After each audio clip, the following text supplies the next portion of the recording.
Bonjour à tous, bienvenue sur Made in Clems. Aujourd'hui, nous allons voir la tarte rustique, la tarte la plus simple à faire. Il n'y a même pas besoin de moule.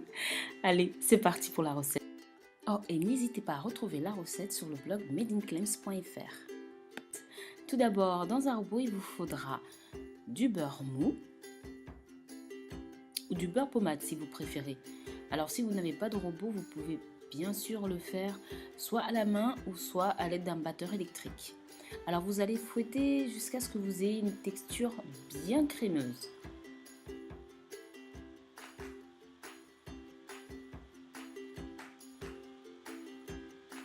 Ensuite, vous allez ajouter la poudre d'amande. Ici, moi, je l'ai broyée avec la peau, mais vous pouvez prendre une poudre d'amande nature, simple. Et là, j'ajoute la maïzena.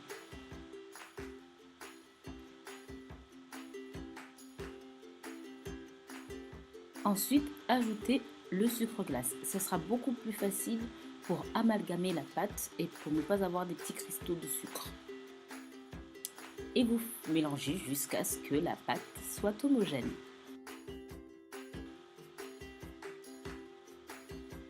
Quand la texture est bien crémeuse, vous allez ajouter un œuf et vous allez ajouter la moitié de votre farine dans la pâte. Ce sera beaucoup plus facile pour mélanger la pâte et qu'elle n'ait pas des gros morceaux, vous voyez. Vous faites ça jusqu'à ce que ce soit à peu près homogène et ensuite vous ajoutez le restant des œufs et le restant de la farine. Ensuite, vous mélangez jusqu'à ce que la pâte soit homogène.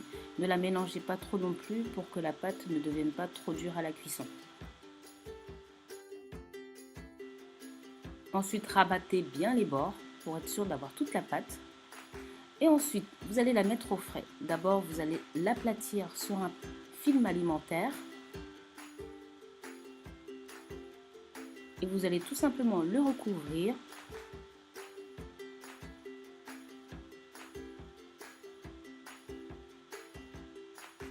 Et vous le mettrez au frais pendant une bonne vingtaine de minutes au congélateur ou sinon 2 heures au frais.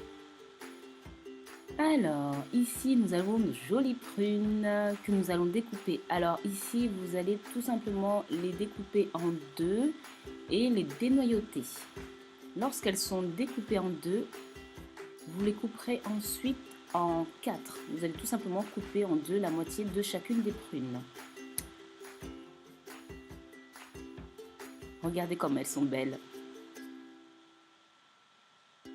Alors, quand la pâte a bien refroidi, vous allez la mettre entre deux papiers sulfurisés et vous allez l'étaler. C'est plus simple de prendre un papier sulfurisé d'un côté comme de l'autre pour éviter que ça ne colle trop et ce sera beaucoup plus facile pour étaler. Ensuite, vous enlevez le papier sulfurisé qui recouvre la pâte et vous allez mettre un peu de poudre d'amande. Alors c'est facultatif, mais lorsque vous faites une tarte typiquement rustique et que vous ne mettez pas de crème ou quelque chose qui peut recouvrir la pâte, mettez un peu de poudre d'amande ou d'une autre noix pour éviter que les fruits ne dégorgent trop vite sur la pâte. Et ça serait une pâte un petit peu molle, ce qui n'est pas l'effet recherché. Donc ça permet juste en fait de mettre un petit support au-dessus de la pâte et de l'imperméabiliser. Et ensuite, vous mettez les quarts de prunes comme vous voyez au milieu de la pâte. Ensuite, vous n'avez plus qu'à rabattre la pâte si elle ne colle pas trop. Là, elle a collé un petit peu, il faisait un petit peu chaud. Ça a changé aujourd'hui, hein. Alors, vous rabattez tout le restant de la pâte, tout simplement, sans aucune recherche d'esthétique particulière. C'est l'intérêt de cette pâte rustique, c'est qu'il ne s'agit pas d'avoir une technique particulière, c'est juste vraiment rabattre la pâte sur tous les côtés. Vous voyez comme c'est hyper simple. Et ensuite, vous allez mettre au four à 180 degrés pendant 30 minutes, selon la chaleur de votre four et la puissance de votre four. Alors avant cela, vous allez mettre un petit peu de jaune d'œuf autour de la pâte pour lui donner un peu une petite dorure.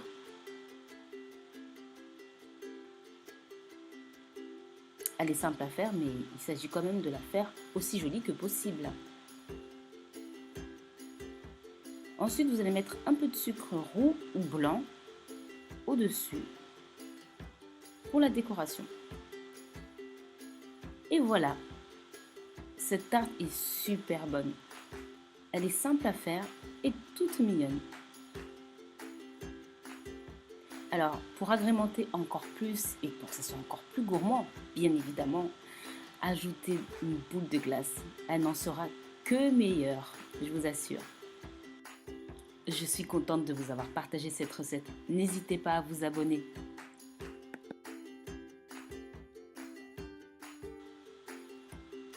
Je vous dis à bientôt pour de nouvelles recettes.